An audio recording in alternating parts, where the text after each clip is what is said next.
انہیں صرف رمضان المبارک کے ایک مہینے میں تقوی حاصل ہو سکتا ہے، پرہیزگاری مل سکتی ہے۔ یہ شہر طاعات ہے، شہر عبادات ہے، شہر کا مطلب مہینہ ہے عربی میں۔ اور دیکھیں کتنی سہولیات تمہارے لیے رکھی گئی ہیں کہ شیطان کے وسوسوں سے محفوظ رکھا گیا، کہ تمہیں مہینہ بھر شیطان اور اس کی ذریت سے، اس کے حملوں سے بچا کر رب تبارک و تعالیٰ نے اس مہینے میں رکھا ہے۔ تو اب میرے عزیزو، تھوڑی سی محنت کی ضرورت ہوتی ہے تاکہ ہمارا دل پاک ہو جائے۔ تھوڑی سی اور محنت اس میں کر لی جائے تو انسان کا باطن پاک ہو جائے۔ تقوی کیا چیز ہے اور اس کا حاصل کرنا کیوں ضروری ہے، میں آپ کو بتاؤں۔ تقوی کا مطلب سب سے اہم چیز یہ ہے، اللہ کا خوف۔ یہ بنیادی چیز ہے، یہ بنیادی چیز ہے۔ اور یہ اگر بنیاد ہے تو ہر عمل میں آپ کے تقوی حاصل ہو جائے گا۔ نماز کیوں پڑھتے ہو؟ نماز ایک ڈیوٹی سمجھ کر کے پڑھتا ہے تو کوئی مسئلہ ہی نہیں اس کا، یعنی وہ ڈیوٹی ادا کر رہا ہے۔ لیکن نماز میں اگر خوف خدا ہے، اللہ کے ڈر سے پڑھتا ہے، یہی تقوی ہے۔ روزہ کیوں رکھ رہا ہے؟ سب محلے میں رکھ رہے تھے، ہم نے بھی رکھ لیا۔ روزہ اس لیے رکھ رہا ہوں کہ لوگ برا نہ سمجھیں، یا اسلام کا ایک حصہ ہے۔ اتنی ہی نیت تھی تو پھر اس نے روزے سے کچھ حاصل نہیں کیا، لیکن اسی روزے کو اللہ کے خوف سے رکھا، یہی تقوی ہے۔ تو خوف خدا، اللہ کا خوف آ جانا ہر عمل میں، یہی تقوی ہے۔ اور اگر یہ چیز نہیں ہے تو انسان بہت بڑے بڑے گناہ بھی کر جاتا ہے، اسے ڈر نہیں لگتا۔ روزہ چھوڑ دیا، اسے کوئی خوف ہی نہیں ہے، بلکہ دھڑلے سے لوگوں کے سامنے کہتا بھی پھر رہا ہو کہ مجھے یہ سب چیزوں میں وشواس نہیں، یقین نہیں ہے۔ یہ باتیں اس زبان سے آتی ہیں جس کے ہاں اللہ کا خوف ہے ہی نہیں، اللہ کا ڈر نہیں۔ اسی لیے قرآن میں اللہ نے فرمایا لعلکم تتقون، تم پر روزے اللہ نے فرض کیے ہیں تاکہ تمہیں تقوی مل جائے، اللہ کا خوف۔ اور یہ کتنی اہم چیز ہے میں آپ کو بتاؤں، خوف خدا۔ خوف خدا کا مطلب کہ اللہ کا ڈر، اللہ کا خوف، یہ تمہاری پوری باڈی کو صحیح کرتا ہے، اندر سے بھی باہر سے بھی۔ خوف خدا، تم ہر قدم پر اگر یہ سوچتے ہو کہ میرا رب مجھے دیکھ رہا ہے، جیسے کہ آپ کو پتہ ہے حدیث پاک میں حضور صلی اللہ تعالیٰ علیہ وسلم سے پوچھا بھی گیا، احسان کیا ہے، یعنی نیکی کس کو کہتے ہیں؟ حضور نے فرمایا تم نماز ایسی پڑھو یا عبادت ایسے کرو جیسے تم اللہ کو دیکھ رہے ہو۔ اور اگر یہ نہیں ہو سکتا تم سے تو اتنا احساس تو رہے کہ اللہ تمہیں دیکھ رہا ہے۔ تو ہر عمل میں تمہارے یہ سوچ آئے کہ مجھے میرا رب دیکھ رہا ہے، تمہارے قدم سنبھل جائیں گے۔ آج آپ مسجد میں بیٹھے ہیں، ادب سے بیٹھے ہیں، حالانکہ ایک آدھے گھنٹے کے بعد جسم کو پھیلنے کی حاجت ہونے لگتی ہے، تھوڑا پیر پھیلا لوں، پیٹھ کو ٹیک دے دوں، نہیں کرتے آپ، اس لیے کہ آپ کو احساس ہے کہ امام صاحب دیکھ رہے ہیں، مفتی صاحب دیکھ رہے ہیں، یا پھر مجمع میں لوگ دیکھ رہے ہیں۔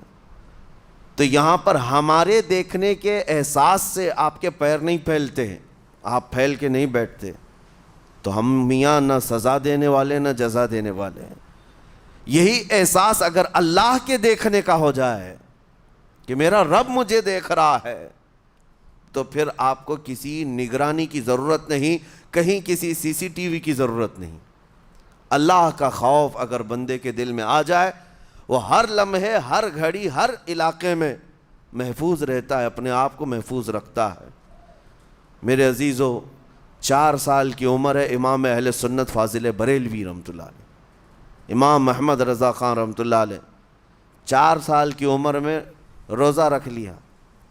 گرمیوں کی شدت تھی، گھرانہ علمی گھرانہ ہے، باپ بھی بڑے عالم دین، دادا بھی بڑے عالم دین ہیں۔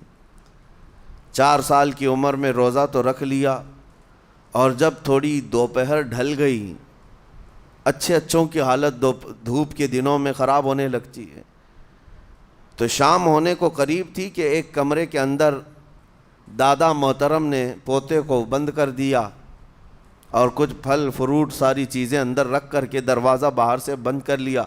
کہا بیٹا کھا لینا, میں کسی کو بتاؤں گا نہیں, کسی کو نہیں بولوں گا. 4 سال کی عمر ہے, تمہارا روزہ بھی رہے گا, کھا کر کے تھوڑا پیٹ ہلکا کر لینا. تو یہ دروازہ بند کر کے دادا محترم چلے گئے. کافی دیر کے بعد دروازہ کھلا تو وہ پھل فروٹ ویسے کے ویسے ہیں, بچہ ویسے ہی بیٹھا ہوا ہے. امام احمد رضا رحمۃ اللہ تعالیٰ علیہ, 4 سال کی عمر کی بات کر رہا ہوں. دادا نے آ کر پوچھا بیٹا کھائے نہیں, دروازہ بند کر لیا تھا. تو 4 سال کی عمر میں مولانا امام احمد رضا کہنے لگے کھا تو لیتا لیکن ہر گھڑی میرا مولا تو دیکھ رہا ہے, جس کے لیے روزہ رکھا وہ تو دیکھ رہا ہے. یہ ہے تقویٰ, یہ ہے خوف خدا, کہ اگر یہ کسی کے دل میں بیٹھ جائے, اسے لوگوں کو دکھانے کی یا لوگوں کے اسے دیکھنے کی کوئی ضرورت ہی نہیں. میرے عزیزو, تقویٰ حاصل کرنے کا یہ اتنا بہترین راستہ ہے, اتنا بہترین راستہ ہے. آپ روزہ ہیں, کس کو پتہ ہے؟ میں روزہ ہوں, کس کو پتہ ہے؟ یہ راز ہے میرے اور اللہ کے درمیان. آپ روزہ ہیں, یہ راز ہے آپ کے اور اللہ کے درمیان. بہت سارے موقع آپ کے پاس ہیں دن بھر میں, فجر سے لے کر عصر تک. کئی مرتبہ وضو میں جانا پڑتا ہے, باضابطہ آپ کلی کر رہے ہیں, آدھا نگل جاتے, کس کو خبر ہے؟ یا کہیں چھپ کر کے کوئی ہلکی سی چیز چبا لیتے, کس کو خبر ہے؟ اس لیے کہ یہ اندرونی معاملہ ہے, راز ہے. آپ کھا رہے ہیں پی رہے ہیں یا نہیں کھا رہے ہیں نہیں پی رہے ہیں, یہ کوئی دوسرا نہیں کہہ سکتا. آپ کے اور آپ کے اللہ کے درمیان یہ راز ہے. اور آپ بچے ہوئے ہیں, حلق سوکھا ہے شام کے وقت میں, اور پیٹ بھی پیٹ سے لگنے آ جاتی ہے. کام کرنے والے جانتے ہیں کہ شام ہوتے ہی روزے کا اثر کس قدر ظاہر ہوتا ہے. کام کرنے والوں کو زیادہ اثر پڑتا ہے, اے سی میں سونے والوں کو روزہ کہاں پتہ چلتا ہے. لیکن اس وقت بھی وہ نہ پانی کا ایک قطرہ حلق میں ڈالنا چاہتا ہے, نہ کوئی چیز چھپ کر کے چبانا چاہتا ہے. مجھے بتاؤ میرے عزیزو, کیوں اپنے آپ پر یہ تکلیف اور اپنے آپ پر یہ زیادتی کر رہے ہو؟ آپ کو اندازہ ہوتا ہے یہ میں زیادتی نہیں کر رہا, نہ ہی اپنے آپ کو تکلیف میں ڈال رہا ہوں, یہ میرے رب کی رضا ہے, میں اسی پر قائم ہوں. اسی لیے فرمایا گیا کہ جب افطاری کا دسترخوان بچھتا ہے اور پہلے ہی آ کر کے لوگ بیٹھتے ہیں, اور یہ سنت بھی ہے, ایسے نہیں کہ بھاگتے بھاگتے آپ آئے, وقت ہوا کھجور لیے اور کھا گئے. افطاری کے وقت سے تھوڑی دیر پہلے بیٹھ جاؤ, تمہارے دسترخوان پر نعمتیں رکھی ہوئی ہیں, پھل بھی ہیں, میوہ جات بھی ہیں, کچھ کھانے پینے کی چیزیں بھی ہیں, ٹھنڈا شربت بھی ہے, دیکھتے ہوئے بیٹھے ہیں آپ, لیکن ہاتھ نہیں لگاتے ہیں. انتظار ہے وقت کا کہ ادھر سورج کے غروب ہونا ہے اور میری افطار ہونی ہے. اعلان سنتے ہیں, اذان سنتے ہیں, اس کے بعد آپ اٹھاتے ہیں, لیکن اتنی دیر تک آپ خاموش بیٹھے ہیں دسترخوان کے پاس, سارے لوگ دیکھتے رہتے. یہ وہ منظر ہے جس کو فرمایا گیا رب ذوالجلال بھی اپنے بندوں کو دیکھ رہا ہے, رب تبارک و تعالیٰ بھی دیکھ رہا ہے اپنے بندوں کو. اور سارے فرشتوں کو بلا کر میرا مولا اعلان فرماتا ہے, یہ میرے بندے ہیں, دیکھو یہ شام کا وقت ہے, ان کے حلق سوکھ چکے ہیں, ان کے پیٹ میں بھوک کی شدت ہے, اور ان کے سامنے اچھی نعمتیں پڑی ہوئی ہیں. اے فرشتوں دیکھو, میرے ان بندوں میں سے کوئی بھی ان نعمتوں کو ہاتھ نہیں لگاتا, یہ صرف اور صرف میرے لیے بھوکے اور پیاسے ہیں. اور فرشتوں سے اللہ فرماتا ہے تم گواہ ہو جاؤ, ان کی حلق تر ہونے سے پہلے ان کے لیے میں نے جنت لکھ دیا. اسی لیے حدیث پاک میں ہے, جب افطار کرتے میرے آقا صلی اللہ علیہ وسلم یوں ارشاد فرماتے, ذهب الظمأ وابتلت العروق وثبت الاجر انشاءاللہ. پیاس بجھ گئی, رگیں ٹھنڈی ہو گئی, اور اجر اللہ کے ہاں پکا ہو گیا. یہ حضور پاک ہر افطار میں عرض کرتے تھے. میں آپ کو یہ عرض کر رہا ہوں کہ یہ چھپی ہوئی چیز, اسی کا نام تقویٰ ہے. آپ صرف اور صرف بچے ہیں اللہ کے خوف سے. اب سنو حدیث پاک, قیامت کے دن حساب و کتاب ہوگا, اور جنت میں جانے کا پروانہ کچھ لوگوں کو مل جائے گا اور سب جنت کی طرف جا رہے ہوں گے۔ اس میں بہت سارے لوگ ہیں جو پل صراط پر چل کر کے جنت پہنچیں گے۔ اب جب کافی لوگ جنت کے دروازے پر پہنچیں گے، ایک جماعت ایسی ہوگی جو پورے راستے میں کہیں نظر نہیں آئی، جنت جانے کے راستے میں کہیں نظر نہیں آئی، لیکن جنت کے دروازے پر وہ پہلے سے موجود تھے، چلے تھے نہیں چلے تھے کسی نے دیکھا ہی نہیں۔ دوسرے جنتی ان سے پوچھتے ہیں اس جماعت سے کہ تم یہاں کیسے پہنچے اور یہ انعام کس بات کا ہے تمہارے لیے؟ تو وہ جنتی کہتے ہیں ہمیں روزے داروں کی جماعت میں رکھا گیا، ہمارے روزے اللہ کو پسند آئے، اور آج رب تبارک و تعالیٰ کا حکم ہوا کہ ساری دنیا سے چھپ کر تم میرے لیے روزہ رکھتے تھے، دنیا کو پتہ نہیں تھا تم بھوکے ہو پیاسے ہو، اور اے بندو آج سارے لوگوں کی نظروں سے چھپا کر میں تمہیں جنت پہنچاؤں گا۔ وہ ایک جماعت ایسی ہے جو راستے بھر چلتی ہوئی نظر تو نہیں آئی لیکن جنت میں پہنچ گئی، وہ روزے داروں کی ہے۔ آج یہ تقوی حاصل کرنے کا سب سے بہترین راستہ، اور تقوی کیوں ضروری ہے؟ اب آپ کے روزے سے کچھ حاصل ہوا نہیں ہوا آپ کو دیکھنا بھی ہے، یہ نہیں کہ کیلنڈر کی طرح گنتے جاؤ، 1 ہو گیا، 2 ہو گئے، 3 ہو گئے، ہوتے جائیں گے، یہ دن تو چلتے رہتے ہیں، گنتے گنتے 20 بھی ہو جائیں گے، 25 بھی ہو جائیں گے، 30 بھی ہو جائیں گے۔ روزے گننے کا حکم نہیں، اپنے آپ کو سرچ کرو پھر تھوڑی سی ورزش کرنے کے بعد بندہ ویٹ تول کر کے دیکھتا ہے کم ہوا گھٹا ہے کہ بڑا، ہر دن دیکھتا رہتا ہے۔ ہاں، ورزش کرنے کے بعد پھر ناپ کر کے دیکھتا ہے میرے جسم کا وزن کتنا گھٹا کتنا بڑا۔ ویٹ گین کرنے والے ویٹ لاس کرنے والے دونوں بھی برابر چیک کرتے رہتے ہیں۔ روزہ رکھنے کے بعد تمہیں خود کو بھی چیک کرنا چاہیے کہ میرے اندر اب تبدیلی آئی یا نہیں آئی۔ ایک روزہ رکھا اور پھر رات کو تراویح میں کھڑا ہوا، میرے اندر بدلاؤ کتنا ہے؟ کیا اب اللہ کی آیات قرآن کی سنتا ہوں، میرے آنکھوں سے آنسو آ جاتے ہیں؟ اگر آ گئے ہیں تو اس کا مطلب ہے کہ دل نرم ہو گیا، اس روزے نے اثر دکھانا شروع کیا، اور پھر ویسے کا ویسا ہے، تو اس کا مطلب ہے کہ آپ کے روزے سے آپ کو تقوی نہیں مل رہا ہے، آپ کو تقوی نہیں مل رہا۔ خوف خدا جب آتا ہے تو انسان کا دل موم ہو جاتا، نرم ہو جاتا ہے، اور اللہ کے عذابات سے، جہنم کے خوف سے، قبر کی سختیوں سے وہ رو پڑتا ہے، اس کی آنکھیں بہنے لگ جاتی ہیں، اور جب دل سخت ہوتا ہے پتھر کی طرح تو اسے نہ اللہ کی آیتیں رلاتی ہیں نہ آخرت کا تصور اسے ہلاتا ہے۔ اسی لیے قیامت کے دن کے بارے میں آپ کو بتاؤں، نبی پاک صلی اللہ تعالیٰ علیہ وسلم کی امت کی طرف جہنم کی آگ شعلے لپکاتے ہوئے بڑھتی آ رہی ہوگی بہت تیزی سے، قریب ہے کہ وہ جہنم کی آگ سب کو اپنے لپیٹ میں لے لیں۔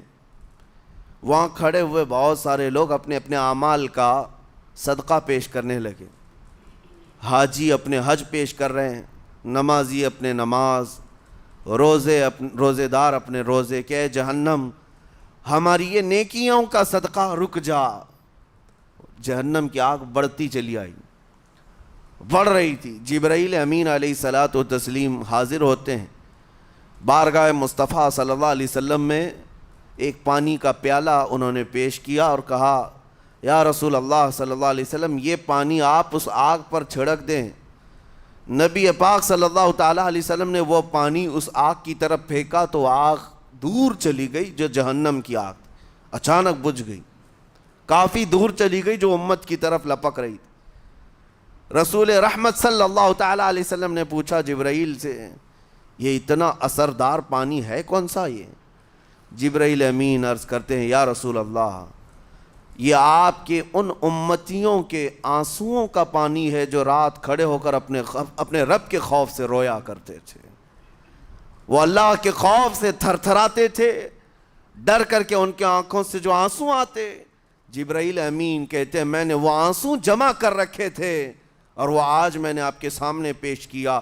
ایک آنسو کا قطرہ جہنم کی آگ بجھانے کے لیے کافی ہے۔ موتی سمجھ کے شان کریمی نے چن لیے قطرے جو گرے تھے عرق انفعال کے۔ عزیزان گرام وقار، یہی وہ تقویٰ ہے، یہی وہ خوف خدا ہے جس کے متعلق اللہ قرآن میں فرماتا ہے لعلکم تتقون، تاکہ تمہیں تقویٰ مل جائے، اسی لیے روزے رکھے گئے ہیں، روزے فرض کیے گئے ہیں۔ تمہارا دل اگر سخت کا سخت ہی رہ گیا تو روزے اثر نہیں کر رہے ہیں، روزے اثر نہیں کر رہے۔ اور ظاہر سی بات ہے کاموں میں برکت نیت سے ہوتی ہے، کسی بھی عمل میں برکت اچھی نیت سے ہوتی ہے۔ اگر کوئی روزہ اس لیے رکھ رہا ہے، جیسے بہت سارے فائدے گنائے جاتے ہیں نا، روزہ رکھنے سے کینسر نہیں ہوتا، روزہ رکھنے سے جسم کے فاسد مادے ختم ہو جاتے ہیں، نکل جاتے ہیں، ڈاکٹرز بھی مشورہ دیتے ہیں مہینے میں ایک مرتبہ، ہفتے میں ایک مرتبہ باڈی کو فری چھوڑنا چاہیے۔ تو یہ تو جسمانی فائدے تو رکھے گئے ہیں، لیکن اگر تم روزہ اس نیت سے رکھ رہے ہو کہ میری باڈی صحیح ہوتی رہے، تو گویا کہ تم تو اپنی دنیاوی غرض سے روزہ رکھ رہے تھے۔ یہ فائدے تو ملنا ہی ملنا ہے، یہ فائدے یوں بھی ملیں گے اللہ تعالیٰ کی طرف سے آپ کو، لیکن نیت وہ نہیں۔ روزہ رکھنے کی نیت یہ ہو کہ میرا رب مجھ سے راضی ہو جائے اور مجھے رب تبارک و تعالیٰ کا خوف اور تقوی حاصل ہو جائے۔ نیت میں برکت ہے، اور جن کاموں کو آپ اچھی نیت سے کریں گے اسی طرح ان کاموں میں اثر بھی پیدا ہوگا۔ روزہ رکھنے سے پہلے آج نیت یہی کریں کہ مولا تعالیٰ یہ روزہ میرے تمام برے اعمال کے لیے کفارہ ہو جائے، یہ ڈھال بن جائے۔ جانتے ہیں آپ اپنے نفس امارہ کو روکنے کا سب سے بہترین آلہ بھوک ہے، بھوک۔ جتنا آدمی بھوک کے ذریعے سے اپنے نفس کو مار سکتا ہے دوسری کوئی چیز نہیں۔ آپ دیکھیں اس رمضان المبارک میں بہت ساری حلال چیزیں آپ کو حرام کر دی گئی ہیں، یعنی سحری سے لے کر افطاری تک۔ میں یہ نہیں کہہ رہا کہ شراب پینا حرام ہے، نشہ کرنا حرام ہے، وہ تو پوری زندگی بھر حرام ہے، لیکن آپ کو چاول روٹی تو حلال ہے نا، سبزے سیب پھل فروٹ تو حلال ہے، لیکن یہ حلال چیزیں بھی اللہ نے آپ پر حرام رکھی ہیں، روزے کے عالم میں نہیں کھا سکتے۔ سحری سے لے کر افطار تک یہ حلال لقمے، پانی تو حلال ہے، پاک ہے، لیکن آپ کے لیے روزے کے عالم میں حرام ہے۔ اسی طرح شادی شدہ مرد اپنی عورت کے ساتھ زندگی بھر کبھی بھی جمع کر سکتا ہے، رات میں سو سکتا ہے، لیکن حالت روزہ میں وہ حلال کام بھی حرام ہے، حلال کام بھی حرام ہے۔ اپنی عورت سے جمع کرنا حالت روزہ میں کیوں روکا گیا؟ کھانا پینا بھی حلال تھا، عورتوں کے ساتھ شباشی بھی حلال تھی، لیکن روزے کے عالم میں ان حلال چیزوں کو روکا گیا۔ تو آپ سوچ سکتے ہیں اس چیز کو، سوچ سکتے؟ وجہ یہ ہے کہ حلال چیزوں سے آپ کو روک کر بڑے حرام چیزوں سے بچانا مقصود ہے۔ آج اگر اپنے آپ میں اتنا کنٹرول کر لے جاؤ کہ چند حلال چیزوں سے دن بھر بچ سکتے ہو، انشاءاللہ رمضان کے بعد بڑی حرام چیزوں سے بھی اللہ آپ کو محفوظ رکھے گا۔ میرے عزیزو، برا ہے ان لوگوں کا جن کو میرے آقا صلی اللہ تعالیٰ علیہ وسلم نے دعائے ہلاکت فرمائی۔ اس سے بدنصیب کوئی ہو سکتا ہے؟ جن کے لیے رسول رحمت صلی اللہ تعالیٰ علیہ وسلم کی دعائے ہلاکت ہوئی ہو۔ حضور صلی اللہ تعالیٰ علیہ وسلم ایک دن مسجد نبوی شریف میں تشریف لے جا رہے تھے، منبر پر آپ نے قدم رکھا، آمین کہا، پھر دوسرے زینے پر قدم رکھا، آمین کہا، تیسرے زینے پر قدم رکھا، آمین کہا۔ خطبہ مکمل کیا، صحابہ نے پوچھا یا رسول اللہ صلی اللہ علیہ وسلم ہر زینے پر آپ قدم رکھتے ہوئے آمین کس لیے کہہ رہے تھے؟ سنو، رسول پاک صلی اللہ علیہ وسلم ارشاد فرماتے ہیں کہ میں جب پہلے زینے پر قدم رکھا تو سید الملائکہ جبرائیل امین آئے اور دعا کرنے لگے۔ کیا دعا کیا؟ یوں کہا، یا رسول اللہ صلی اللہ علیہ وسلم وہ شخص ہلاک و برباد ہو جائے جو آپ کا نام سنے اور پھر اس کے بعد درود نہ بھیجے۔ حضور فرماتے میں نے آمین کہا۔ حضور کا نام سنتے ہی آپ کی زبانوں پر درود آ جانا چاہیے۔ اللہم صلی علی سیدنا محمد وآلہ وصحبہ وبارک وسلم۔ میرے آقا فرماتے ہیں دوسرے زینے پر قدم رکھا تو جبرائیل امین نے یوں کہا یا رسول اللہ صلی اللہ علیہ وسلم وہ شخص ہلاک و برباد ہو جائے جو زندگی میں اپنے ماں اور باپ میں سے کسی ایک کے بڑھاپے کو پایا اور ان کی خدمت کر کے جنت نہیں حاصل کر سکا بلکہ ان کو ایسے ہی چھوڑے رکھا، ایسا شخص برباد ہو جائے۔ حضور فرماتے میں نے آمین کہا۔ پھر جبرائیل امین نے کہا تیسرے زینے پر قدم رکھتے ہی میرے آقا فرماتے ہیں جبرائیل نے یوں دعا کی کہ اے اللہ کے رسول وہ شخص ہلاک و برباد ہو جائے جو رمضان کا مہینہ پایا لیکن اس کا ادب نہیں کر سکا، اس کا احترام نہیں کر سکا۔ حضور فرماتے میں نے اس پر بھی آمین کہا۔ جس کی ہلاکت کے لیے جبرائیل امین دعا کر رہے ہوں اور اس دعا پر سید الانبیاء آمین کہہ رہے ہوں، ایسے شخص کی بربادی کا کیا انجام ہو سکتا ہے؟ وہ کتنا بد نصیب ہوگا۔ اسی لیے میرے عزیزوں مسلمانوں میں یہ رواج ہی نہیں ہونا چاہیے کہ اٹھ کر کے پوچھتے رہیں روزہ ہے کہ نہیں ہے، روزہ ہے کہ نہیں ہے۔ مسلمان ہے تو روزہ ہے، اور یہ کوئی آپشنلی عبادت نہیں ہے کہ 4 رکھ لیا 2 نہیں رکھا، آپشنلی نہیں، یہ فرض عین ہے۔ ایک روزے کو چھوڑنے کا گناہ فرمایا گیا 600 سال تک اسے دوزخ میں رکھا جائے گا، 600 سال تک۔ یہ معمولی چیز نہیں ہے، اور جن کے پچھلے روزے قضا ہو چکے ہیں معاف نہیں ہوں گے۔ تھپڑ مار لیں گال پہ، توبہ توبہ کر لیں، معاف نہیں ہوں گے۔ توبہ تو کرنے کے ساتھ ساتھ قضا بھی کرنا ہوگا۔ جب موقع ملے سال بھر میں اپنے چھوٹے ہوئے روزوں کو واپس کرنا ہے۔ اس کی اہمیت میں آپ کو بتا دوں، ایک روزہ اگر جان بوجھ کر کے کسی نے توڑا یا چھوڑا تو جانتے ہیں اس کا کفارہ کیا ہے؟ اس کا کفارہ یہ ہے کہ اس کے بدلے میں دوسرے دنوں میں 60 روزے کنٹینیو رکھے۔ رمضان کا ایک روزہ پورا کرنے کے لیے 60 روزے رکھنے پڑ جائیں گے۔ ہاں اگر کسی عذر کی وجہ سے، کسی تکلیف کی وجہ سے چھوڑا تھا، بیمار تھا یا سفر میں تھا یا تکلیف کی شدت تھی، اس وجہ سے روزہ چھوڑا تھا، تو اس کے بدلے میں ایک روزے کی قضا ایک ہی روزہ ہوگی۔ لیکن بغیر کسی عذر کے، شہوت کی وجہ سے، نفس پرستی کی وجہ سے توڑا تھا یا چھوڑا تھا تو پھر 60 روزے رکھنے پڑ جائیں گے۔ اس سے اندازہ ہوتا ہے کہ ایک روزے کی اہمیت کیا ہے رمضان کے۔ اسی لیے میرے عزیزو یہ روزے آسان ہیں، روزے آسان ہیں، اس کو رکھ لو، اس کی جزا بہت بڑی ہے، اس کی جزا بہت بڑی۔ ویسے بھی آپ دوسرے دنوں میں لیٹ ناشتہ کرنے کے بھی عادی ہیں۔ ممبئی والوں کا تو حال یہی ہے، 12 بجے کے بعد 1 بجے 2 بجے تو ان کے ناشتے ہوتے ہیں، دوپہر کا کھانا تو شام 5 بجے ہو رہا ہوتا ہے۔ بس وہ ناشتہ سکپ کرنا ہے، دوپہر کے کھانے جو آپ کے ہوتے ہیں اس سے اور تھوڑا ایکسٹینڈ کر لیں تو افطاری کا وقت آ جاتا ہے۔ کوئی بہت بڑی دقت کی بات نہیں، کوئی بہت بڑے بوجھ کی بات نہیں، آسان ہے۔ آج الحمدللہ ہمارے 5 سال 6 سال کے بچے روزہ رکھ لیتے ہیں، تو بڑوں کو تو اللہ نے جو طاقت عطا کی ہے، روزہ ہرگز ترک مت کرو۔ لیکن ساتھ میں آج یہ میسیج ضرور دوں گا، نیت یہ کرو کہ مجھے تقویٰ مل جائے، مجھے پرہیزگاری مل جائے، اور یہ آپ کو خود چیک کرنا ہوگا۔ روزانہ رات کو نماز میں کھڑے ہو جاؤ تراویح کے، دیکھو کہ کتنی تبدیلی آ رہی ہے۔ آج میں نے روزہ افطار کیا، میرے اندر بدلاؤ آیا کہ نہیں آیا؟ اور اگر نہیں آ رہا ہے، کوئی تبدیلی نہیں آ رہی ہے، تو اس کا مطلب ہے آپ تقویٰ نہیں حاصل کر رہے، آپ تو روز مرہ کی روٹین پر چل رہے ہو۔ روٹین پر چلنے کا مطلب یہ روزہ نہیں ہے۔ روزہ تقویٰ دے کر جاتا ہے بندے کو، روزہ خوف خدا دے کر جاتا ہے بندے کو۔